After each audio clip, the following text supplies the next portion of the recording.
So yun na nga guys, namasyal na naman tayo guys. Ayan o, ang ganda kasi yung sikat ng haring araw guys. Ayan o, kita nyo naman o. Alam nyo na o, ayan o. Kita nyo? Alam nyo na. Pit-pit na yung mga kawayan na may tansi. Ayan guys o. Dito nga tayo sa ano, sa Batangas Port. Ayan o. Kita nyo naman yung Batangas Port na to o. It's a prank, New Zealand pa rin guys. Ayan o. Grabe, ganda ng sikat ng araw. Makakarami sana tayo nito guys. Siyempre wala tayong pasok eh. Chill-chill lang muna natin yung buhay natin. Ayan o. Dito tayo sa ano. Kailangan ingat-ingat lang kasi yung dinadaan natin medyo malaki bato. Ayan o. Yan guys, tinan nyo si Idol oh. Ayan oh. Bilis, nauuna na. Nahuli na tayo. Ayan siya oh.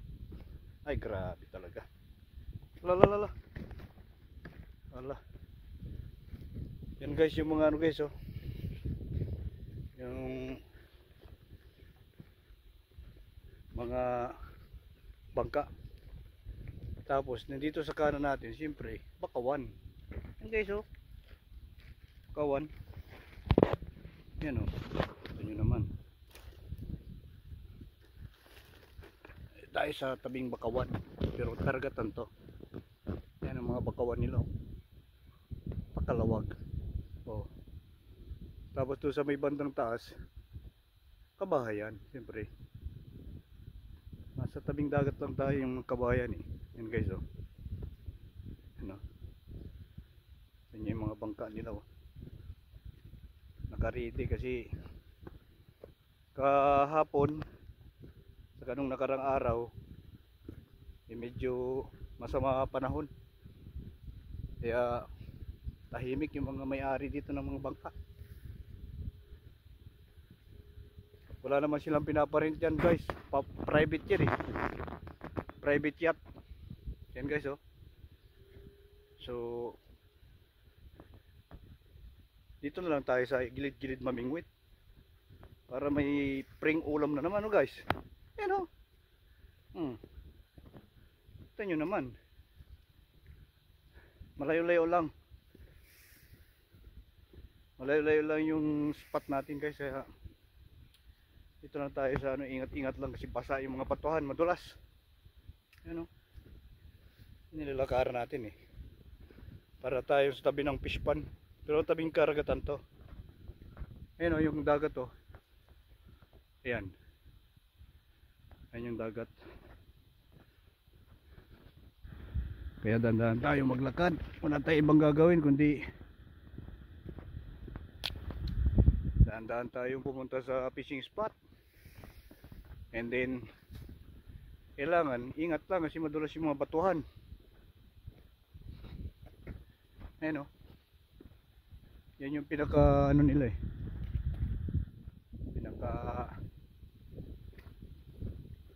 daungan nila ng mga yate. Yeah, iba-ibang yate yan. May malaki, may maliit. Ayan.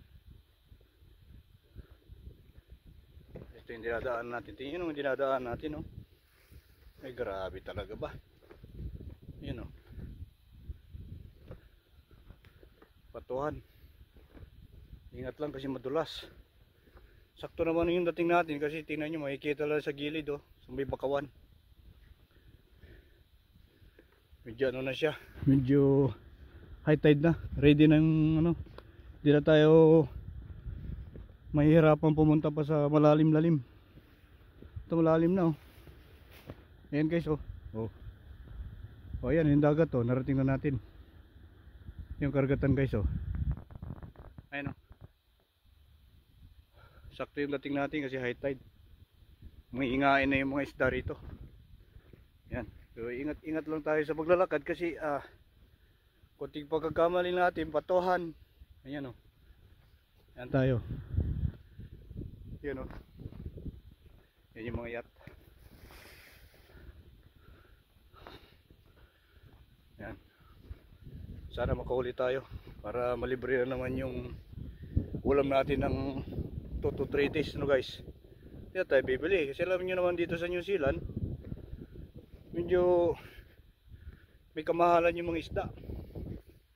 Kaya dito na lang tayo sa ano, libre.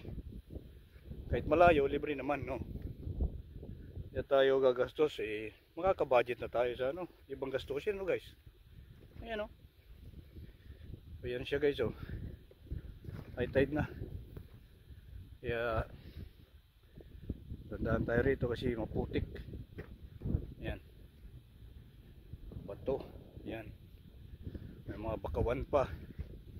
Ayan guys, ayan na yung karagatan guys, oh. Ito na tayo sa ano natin, sa fishing spot. Ayan, oh. May mga karagatan dito, tabing dagat, tabing kabayan. Ayan yung mga channel dito. Yan guys, oh. Tapos ito na yung mga ano, yung mga yacht. Yung yacht club. Ito sa may parting west. West to west. West ng ano. Malapit din sa city pero west na to. West Auckland. Ayan. Tayo. Ayan. May karagatan. Diyan tayo mamimingwit to. So thank you guys sa suporta at patuloy para suporta. Have a good one. Thank you for watching.